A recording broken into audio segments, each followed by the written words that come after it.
Maanguddoo asbaanii nu eebbisaniin galatoomaa isiniin jenna amilee naa kennaa fi ammallee.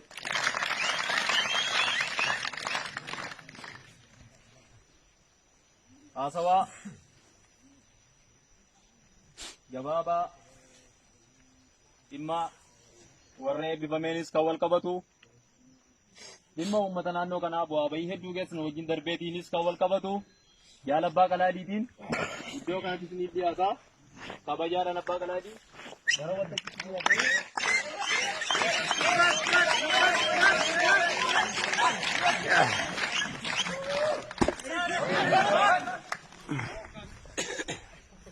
Kabajamtoota qondaaltota bilisummaa Oromoo sadarkaa garaa garaa jirtan, kabajamtoota miseensa waraana bilisummaa Oromoo, kabajamtoota qeerroo qarritti, kabajamtoota uummata naannoo kanaaf, akkasumas jiraattoota naannoo kanaa fi keessummoota keenya hundumaan baga nagaan dhuftan jechuun barbaada. Sirna eebba waraana bilisummaa Oromoo mooraa Jibaa sababeeffachuun baga nagaan dhuftan yogguun jedhu kabajaaf jaala guddaanii anaa dhufuun jedha. Dabalees maqaa koof maqaa waraana bilisummaa Oromoo zoonii Giddu Galeessaan nageenya koo nageenya keenya dhaamuun barbaada. Galatoomaa baga nagaan dhuftan. Akkuma beekamu jaarmiyaan keenya waggoota hedduun dura waggootawwan qaalii Oromoo kana cuuccaaf dhiittaan sirna garboomfataa irra ture. Garbummaa jala ta'anii kaayyoof akeeka seera qulqulluu waboo hanga ammaatti dimokiraasiin addunyaatti hin dorgomuu hin dandeenye. Dhiiga isaanii qulqulluu lolaasuun laphee labata Oromoo keessatti saaffisanii darbanii jiru. Sirna sadarkaa dimokiraasiin waboo yeroo ammaa irra ga'ee jiru qaama biyya bulchuuf jiruuf yaaddoo ammoo uummata keenyaaf gammachuu daangaan ta'an uumee jira. Har'a akeekni qabsoo mooraa bilisummaa Oromoo har'a akeekni qabsoo mooraa bilisummaa Oromoo kan jaarmiyaa uummatni Oromoo akka lubbuu isaatti jaallatu wabootiin talgamuun falmaadhaa kan inni jiru fedhiif hawwii namoota muraasa guutuu adeemaa jiru tun ta'an garbummaa qolee saba isaarraa rarreerraa buusuufidha.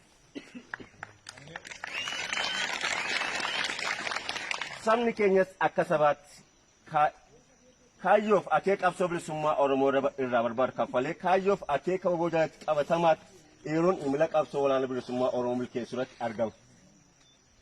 Carraa kanaan jiraattoota uummata naannoo kanaa argamtan galateeffachuun barbaada.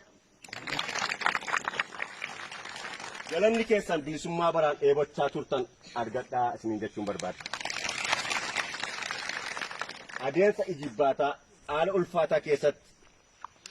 ulfaataa keessa kuttanii galaana guddicha nuuf ta'uudhaan da'oo beelaaf eebuu keenya taatanii gidiraa isin nuufaan amnamattan sun seenaa qabsoo bilisummaa Oromoo keessatti isin galateeffachiisaa galatoomaa isin jechuun barbaada.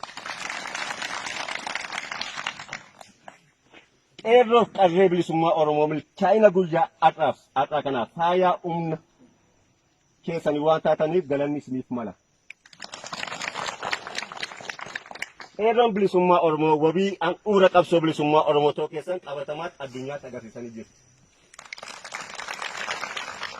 Dhiiga keessan ijoollummaa qabsoo bilisummaa Oromoo cobsuun gabbachuu mooraa qabsoo bilisummaa Oromoo keessatti geeleen caabaatanii jirtu galatooma.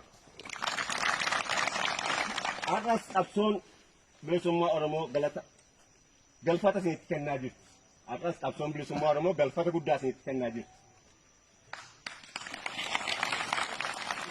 Amma Oromoof Oromiyaan walummaa bilisummaa ishee gonfatutti ifaajii keessan har'a akkuma kaleessa daran waan barbaachisu qabsoo eegaltan jabeessaa jechuun barbaada. Akkasumas leenjistoonni waraana bilisummaa Oromoo qeerroowwan akka xiyyaa balali'an leenjisuun har'a eebbaaf geessisaniitu uummata Oromoo bira oolmaa qabeenya addunyaa kan bituu hin dandeenye tultanii akka jirtan quba qabaadha. Seenaanis hojii boonsaa isin har'a dalagdan galmee irratti qalama warqeen tarree goototaatti hayyoota qaqqabii gidduu lamaanitti katabdee dhalootaaf ol keessa. Mooraan qabsoo bilisummaa Oromoo itichuu keessatti isin adda dureedha galanni keessan bilisummaa ta'uunis niin jedhu. miseensonni waraana bilisummaa Oromoo mooraa leenjii keessatti argamtan milkaa'ina faaya sagantaa kanaa ta'uun jalqabarraa kaasee hanga guyyaa eebba kanaatti shoora isin taphattan daran olaanaadha. Dirqama baatanii cinatti guyyaa eebba miseensa aaraa kanaan miseensa aaraa waraana bilisummaa Oromoo bareechuuf olii gadi fiiguun haala kan mijeessitan hundi galata seenaa waraana bilisummaa Oromoo irraa qabdu galata argadhaa jechuun barbaada. Miseensonni waardiyyaarra turtan nuffii tokko malee dadhabee utuu hin jeein beelee utuu hin jeein adunnatti bee utuu hin jeein dandeessanii guyyaa kana waan geessaniif isinis galata guddaa isinii malaa jechuudha. Akkasuma waraanni bilisummaa Oromoo dirqama adda addaa fudhatanii wanta kana miidhagsuuf walii gad fiigaa turtanis galata argadhaa jechuun barbaada. Leenjiin kun haala miidhagaa milkaa'inaan xumuramuu qofa utuu hin taane jalqabaa yaada leenjichaa irraa kaasuun mooraa leenjii waraana bilisummaa Oromoo keessatti wal dhaga'uuf waliif abbamuun waliin mari'achuun wal qajeelchuun jaallanni waliin hojjechaa turre lafee dugda sagantaa kanaa cichoomni murannoo keessan daboonsiraa galata argadhaan jedha. Walumaa galatti eebbifamtooti keessummoota qeerroo bilisummaa Oromoo kan hin jechuu barbaadu uummanni keenya goleewwan dachee Oromiyaa keessatti garbummaa xumura gochuuf adeemaa jira. Akka laayyootti kan ilaalamu miti. Uummanni keenya dadhabee beelee dheebodhu utuu hin jeein nuffii tokko malee galgalaaf ganama waraana isaa akka qaroo ija isaatti kunuunfachuuf faana dhaabbachaa ture ammas irra deebi'ee galata argadhaan jedha. Har'a impaayerri Itoophiyaa raafamaa hawaasaaf dinagdee siyaasa amaan butamtee jirti. Sirni abbaa irree kan siyaasni warra abiisni harkatti tortore siyaasa ofii tolfachuuf jecha nagaa guutummaa biyyattii dhorkee gooluutti argama.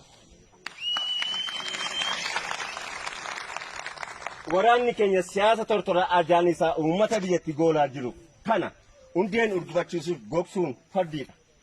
Nuti akka jaarmiyaa qeerroof qarree akkasumas uummata qabannee walabummaa bilisummaa Oromoof Oromiyaa mirkaneessuuf malee Itoophiyaa kufte gangachuun lubbuu toruuf miti.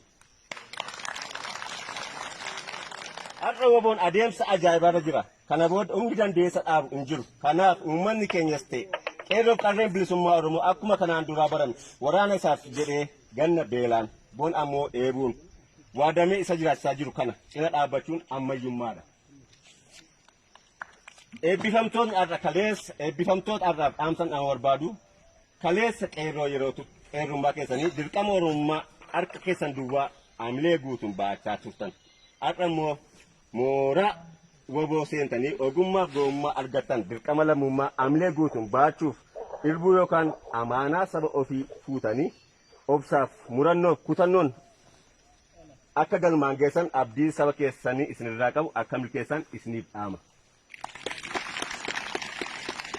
Dhumarratti eebbifamtoota guyyaadhaan baga geessan akkasuma uummati keenya immoo baga gammaddan baga waliin gammannee galatoomaa ulfaadha.